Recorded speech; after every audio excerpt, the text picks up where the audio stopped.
Le seul critère de sélection pour rentrer chez nous, c'est la motivation. On a 15 salariés en insertion, 12 qui sont des bénéficiaires qui relèvent du RSA, le revenu solidarité active, et puis 3 jeunes qui nous sont orientés par la mission locale.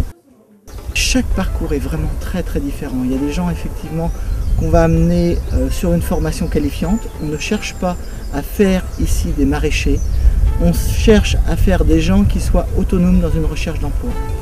J'ai été très contente de venir ici parce que je ne connaissais pas du tout le maraîchage et je veux retourner dans le maraîchage parce que c'est ma voie initiale.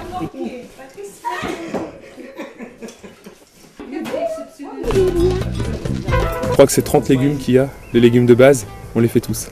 Patates, carottes, courgettes, courges, tu vois. Après on fait du basilic, on fait du persil.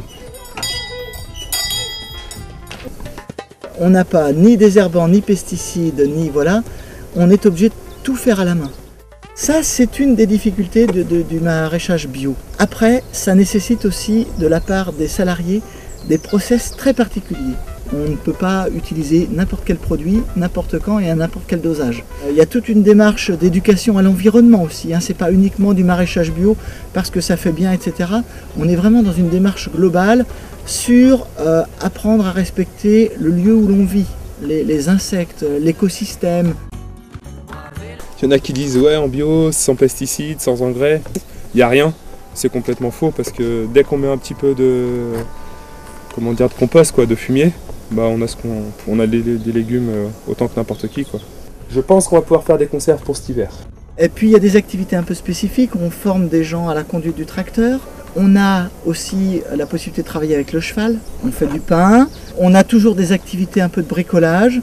L'hiver, on a plus d'activités externes parce que il y a moins d'activités au niveau du jardin. Donc on fait beaucoup d'entretien de bois, de haies.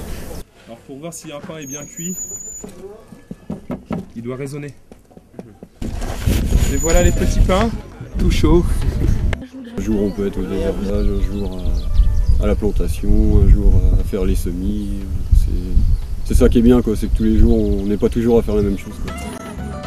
Et on a une capacité en termes de surface cultivable pour assurer 200 paniers.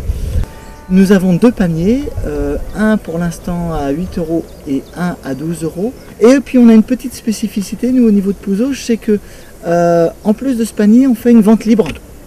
C'est-à-dire que les légumes, soit qu'on a en trop, soit qu'on a en pas assez, eh bien on les met à disposition des adhérents qui peuvent venir là compléter leur panier en termes de légumes qu'ils n'ont pas ou qui voudraient en plus. Et puis on a des partenariats avec un certain nombre de restaurateurs du secteur et puis le collège qu'on fournit également, le collège de Pouzauges qu'on fournit en légumes. On prépare les légumes, on les met sur les étals, on prépare notre marché. L'adhérent il vient, il récupère son panier. Il voit au niveau de son panier si ça lui convient, si tous les légumes qu'il veut lui conviennent, il repart. S'il lui manque quelque chose, il prend un petit bon de commande, on lui fait la tarde au niveau des légumes, on lui met ça dans son petit panier, et ensuite il va voir Marilène. Ce qu'on remarque beaucoup, c'est que c'est le bouche à oreille qui fonctionne. On est dans un système où les gens se parlent entre eux en disant « Tiens, je viens au jardin de Cocagne, viens avec moi, tu vas voir un peu ce qui s'y passe. » voilà. Et du coup, on a des nouveaux adhérents qui viennent comme ça.